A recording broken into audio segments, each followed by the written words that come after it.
Okay folks, here is the axle pump part 2. That was really easy to take apart. This is the first one I took out, and it's such a neat design. Here's the stainless steel ball.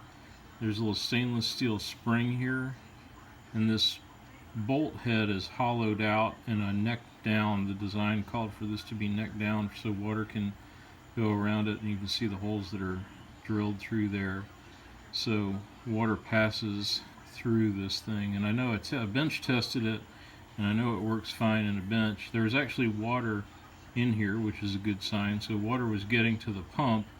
We just don't know why it wasn't coming out or stopping at the valve on the side of the locomotive.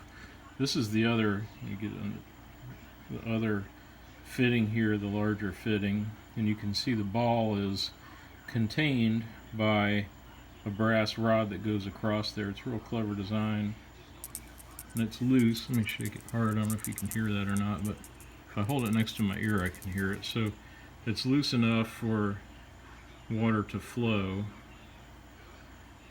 and so those came out real clean and easy. I'll put them back in a second. While we're here, I wanted to show you the rest of the pump. It's pretty easy to see. Let me turn the light on here. Okay, so there's the pump. Here's the parts where I took the fittings out that I just showed you. It's nice and clean inside there, no problem with that. And then, I don't know if you can see it now, but let me put the light on where the light is shining. If you look past there we go.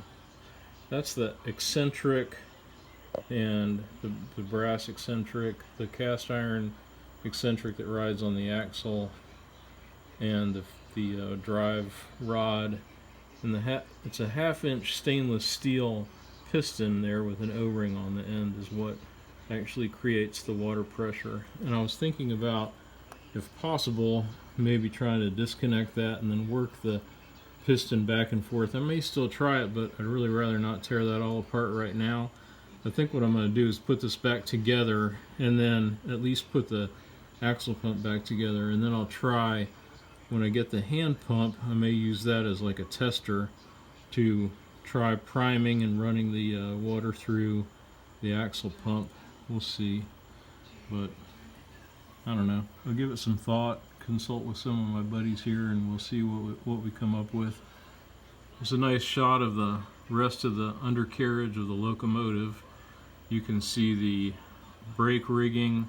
This is the equalized brake rigging that was written up in Live Steam many years ago, and I forget the author's name, but he posts on the Chasky group a lot, and his avatar is like Batman riding an elephant. So sorry I forget your name. I think it's Greg. Sorry Greg, but it's the equalized brakes, and then you can see the brass things are the eccentrics for the valves, and so pretty neat. If you see the little piece of steel sticking out, that's some of the packing that I put in to keep the suspension compressed when it was jacked up for the steam test. So that's part number 2 for tonight's episode, and we'll keep on trucking, keep on testing things and examining it, and I will keep you posted. Thanks for watching, everybody.